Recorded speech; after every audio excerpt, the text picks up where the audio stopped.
On a hot day in Crete in the 6th or 7th century BC, main man Epimenides was going about doing his prehistoric Greek philosopher thing. Epimenides can be seen chilling here in this picture, imparting wisdom over his plant friend, one of which happened to be writing the following poem in which Minos addresses Zeus thus.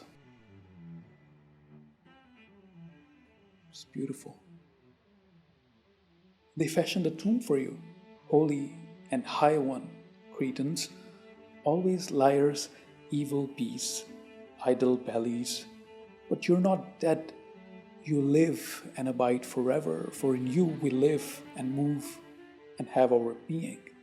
Now, what's interesting about this is the fact that Epimenides himself was a Cretan, so he must be a liar and an evil beast, which means the sentence or the claim itself is false.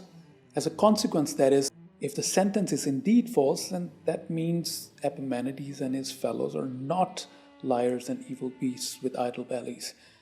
It's paradoxical. There's no way out. Consider the following sentence. This sentence is false. So if this sentence is really actually false, then it must be true. And if this sentence is true, then it has to be false. Paradox, it contradicts itself in any case. The British philosopher Bertrand Russell utterly broke reason by coming up with what is known as the Barber paradox. A simple, more accessible and easily understood version of the paradox goes as follows. There is a village which has only one barber.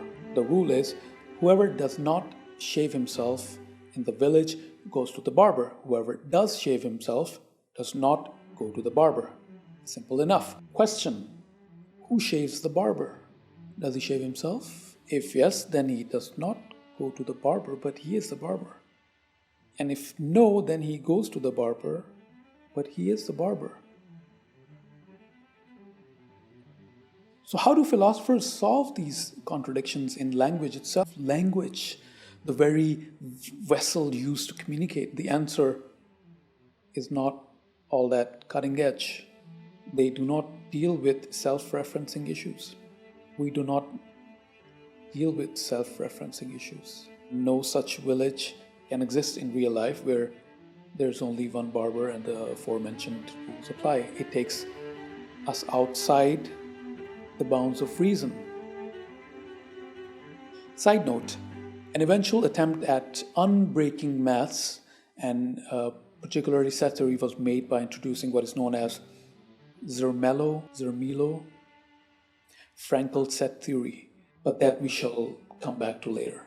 All right, real good. Problem solved. But is the problem solved? Let us conclude this section by examining the following paradox. This is called Yablow's paradox. Say in an infinite set of sentences, consider the following. K1 says that Ki is false for all I which is greater than 1 and which is greater than 2 and 3 and so forth. So what that means is every statement is declaring that the subsequent statement is false.